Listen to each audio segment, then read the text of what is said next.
You guys have a real quarterback, man. Like, this isn't butt fumble boy Mark Sanchez, right? This isn't Mr. I'm going to bang all my mom's friends and Zach Wilson, right? This isn't those types of guys. This is the MVP. My name is Sam. Welcome into BookSmart. I want to talk about the New York Jets and Aaron Rodgers taking that $35 million pay cut, even though he got that drip from Sauce Gardner. I think it's a mix of two things. I think it's a mix of he really does care about Jets fans. He really cares about the Jets organization, and that's why he's taking this pay cut. But I think a little bit of that why it was so much. You know, we've seen guys take $5-10 million pay cuts, but $35 million pay cut, you know, there's a little bit of pride in there as well. If I'm a quarterback in this league, if there's one team I want to win a Super Bowl with, it's the New York Jets. Because if you win a Super Bowl with the New York Jets, you're instantly the best quarterback of all time. Because no one's been able to do it.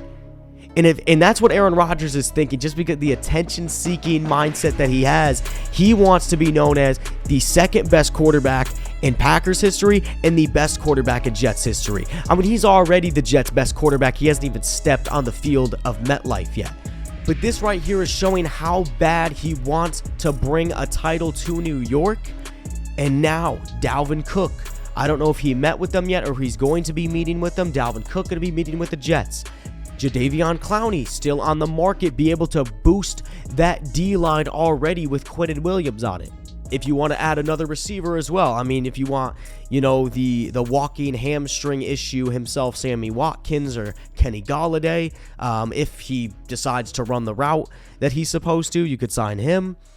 But you have money to be able to go out and do stuff now with this move by Aaron Rodgers. And I look at this roster from top to bottom, and I'm looking for the weakness. We start on the defense. One of the best emerging corners in the league in Sauce Gardner on the back end, right? You got Quinnen Williams up front, CJ Mosley. You know, you look at the offense. Of course, you have the quarterback in Aaron Rodgers. You have Garrett Wilson, who erupted for 1,100 yards last year with Zach Wilson throwing to him.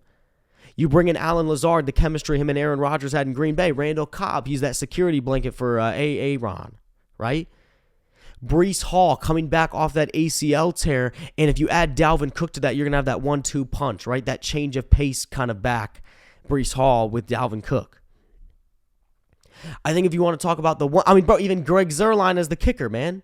You know what I'm saying? I bet even the water boy is freaking banging. You know what I'm saying? I bet he's a killer. I bet it's Adam Sandler, baby. You know, the Jets out here playing that foosball, you know? But I think if you want to talk about one position maybe that's not the best, maybe tight end. If the Jets do not win a title in the next 2 seasons, they're cursed. It would make sense if they were cursed. I mean, Salem, Massachusetts is only an hour away from Foxborough. You know, you got some New England Patriots witch out here, you know, you getting her concoction ready of a witch's hex, right? And just sprinkling those herbs around MetLife Stadium. I wouldn't be totally shocked if that was the case. This roster is absolutely insane. And I think people have too high of expectations this year. I'm looking at the Jets more next season. I'm seeing playoff team this year. I'm seeing divisional round exit, wild card exit, divisional round exit. That's what I'm seeing for this year. But next year, no, dude, they're going to be the second best team in the AFC next year. Right? We always have to say Kansas City's number one. Whenever you got Patrick Mahomes, you got to be number one.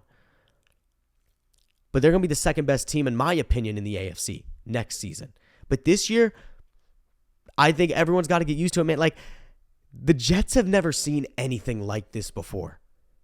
You know what I mean? Like, these wide receivers are at practice running these routes, and right as they are making their cut on the slant, boom, the ball's right there. They're like, whoa. They're like, that's usually at my feet. What the heck is going on here? This is Aaron Rodgers. This is a guy that we don't even know.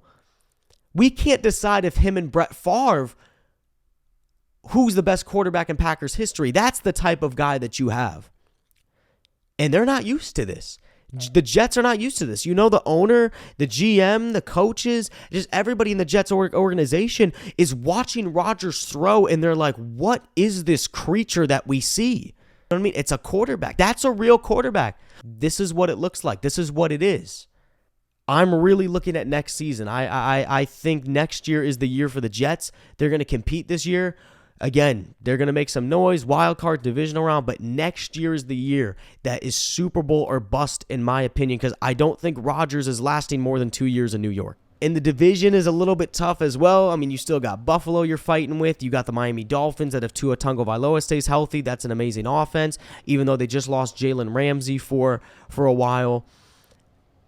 You got New England that, Bill Belichick, you don't know. I mean, Patriots aren't that good, but whenever you got Bill Belichick and Robert Kraft there, you don't know what's going to happen. Mac Jones needs to make a statement. So it's not the easiest division. It's not the NFC South or even the AFC South for that matter. Let me know what you think about this Aaron Rodgers $35 million cut that he had in his contract.